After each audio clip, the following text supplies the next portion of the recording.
विज्ञान तंत्रज्ञानात झालेल्या नवनव्या आविष्कारानं मानवी आयुष्य सुसह्य झालंय। सध्या कुठेही जायचं झालं तर आपण आपली बाईक किंवा गाडी काढतो किंवा सार्वजनिक वाहतुकीचा पर्याय स्वीकारतो। पण वाहतूक कोंडीची समस्या दिवसागणिक भीषण होत चालली आहे। यावर काही उपाय आहेत का? तर हो, कारण आता जपाननं हवेत उडणारी बाईक बनवली आहे। कशी आहे ही बाईक बघूया, त्याबद्दल सविस्तर। अरे चा, हवेत उडणारी बाईक, वाहतूक कोंडीतून सुटका होणार। अरे यार, पाऊण तास झाला, एकही गाडी जागची हल्ली नाहीये। काय झालं कुणास ठाऊक। किती जोरात हॉर्न्स वाजवतायत यार, काय गाड्यांचा धूर आहे। आणि हा बघा, आणि या वाहन चालकांचा शिरजोरपणा, नकोसं झालंय सगळं।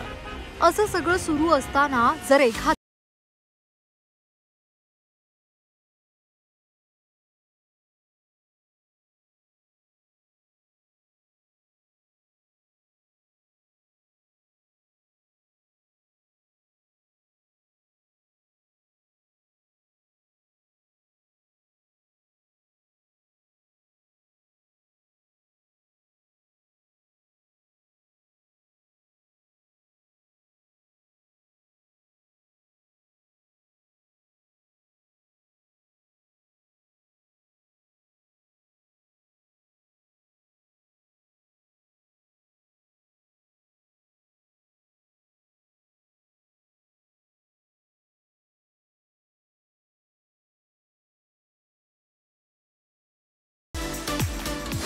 ही उडणारी बाईक वापरायला अगदी सोपी आहे। बाईक मध्ये इलेक्ट्रिक बॅटरी असल्यामुळे पर्यावरण पूरक आहे।